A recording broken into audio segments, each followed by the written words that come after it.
భయభక్తులు గలవారిని దేవుడు దీవించెను. యెహోవా యందు భయభక్తులు కలిగినట జ్ఞానానికి మూలము. యెహోవా యందు భయభక్తులు కలిగినట జ్ఞానానికి మూలము. యెహోవా యందు భయభక్తులు కలిగినట జ్ఞానానికి మూలము. మనందరము ఆయన సన్నిధిలో భయభక్తులు కలిగి ఉంటే మనకేంటి వస్తాడమ్మా? Very good. చూసావా? వాట్ ఆర్ ది బుద్ధి? రెండో జ్ఞానము, చదువు, ఉద్యోగము, ఆరోగ్యము, దీర్ఘాయువు. ఇప్పుడు మన జిల్లా కలెక్టర్ గారు దేవుడు నమ్ముకోండి. మన జిల్లా కలెక్టర్ గారు మన జిల్లా కలెక్టర్ గారు దేవుడు నమ్ముకోండి. ఆర్ట్స్ సిచ్యులు చదివారట మన కలెక్టర్. ఇదో మాట. మన జిల్లా కలెక్టర్ గారు ఏం చేశాడట? ఆర్ట్స్ చిత్తూరు చదువుకోండి. మీలాగా కలెక్టర్ అయిపోయిందండి. 5 లక్షలు జీతం. ఎంత జీతం? మన జిల్లా కలెక్టర్ గారికి 5 లక్షల జీతం. మన సాక్షి చెప్పాడు. నేను ఆర్ట్స్ స్కూల్లో చదివాను. సిచ్యులో ప్రార్థన చేసేవాడిని. మాది ఏ ఊరు తెలుసా? పలాస అయింది.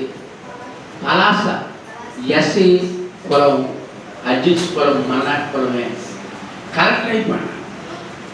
నెలకు 5 లక్షల జీతం. ముఖ్యమంత్రి ఫోన్ చేస్తే వెళ్ళిపోతాడు హైదరాబాద్. చూసారండి?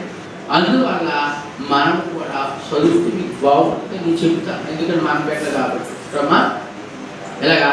కాబట్టి మనందరూ చదువు. మన జగన్మోహన్ రెడ్డి ఏసీ నమ్ముకోండు. వాళ్ళ అక్క చెల్లి ఏసీ నమ్ము. ఇలా అందరూ దేవుడు నమ్ముకుంటే దేవుడు బాగా దీవిస్తాడు. ఆమె ప్రార్థన చేశానండి. కృపగల తండ్రి, దయగల మా ప్రభువా, మీకు వందనాలు, కృతజ్ఞతాస్తుతులు, స్తోత్రాలు చేస్తున్నాం. ఇంతవరకు పిల్లలందరూ చక్కగా వచ్చారు ప్రభా, బ్రహ్మాండంగా వచ్చారు ప్రభా. ఈ పిల్లలందరికీ ధ్యానం దయచేయండి. 2026 సంవత్సరం విద్యా సంవత్సరానికి వారు చదువుతున్న ప్రభా 1వ తరగతి నుంచి 10వ తరగతి వరకు ఫస్ట్ క్లాస్ పాస్ అవ్వాలి. 10 నుంచి 11, 12 ఇంటర్మీడియట్ సెకండరీలో ఫస్ట్ క్లాస్ పాస్ అవ్వాలి. వీళ్ళందరూ నిండుగా దీవించండి. వీళ్ళ అమ్మ నాన్నలు దీవించండి. వీళ్ళకి చదువును, బుద్ధును, జ్ఞానమును, జ్ఞాపశక్తిని దయచేయండి. హోంవర్క్ చేసే భాగ్యం దయచేయండి. కంప్యూటర్ చేయించే భాగ్యం దయచేయండి.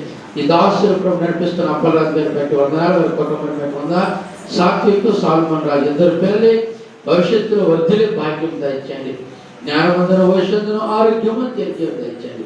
ఒకందరికీ ప్రభు టిఫిన్ ఏర్పాటు చేశారు. మీ దాసులు దీవిస్తూ ఆశీర్వదిస్తూ కాపాడి మనం రక్షించమని ఈ పిల్లలతో ఈ పిల్లల యొక్క తల్లిదండ్రులు అందరూ రక్షణ పొందాలా. వీళ్ళ అమ్మానాలందరూ రక్షణ పొందాలా. అందరూ ఈ మధ్యన రావాలని వీరందరినీ మీరు చేతులకు అప్పగిస్తూ యేసు క్రీస్తు ఘనమైన నామములో ప్రార్థిస్తున్నాం తండ్రి.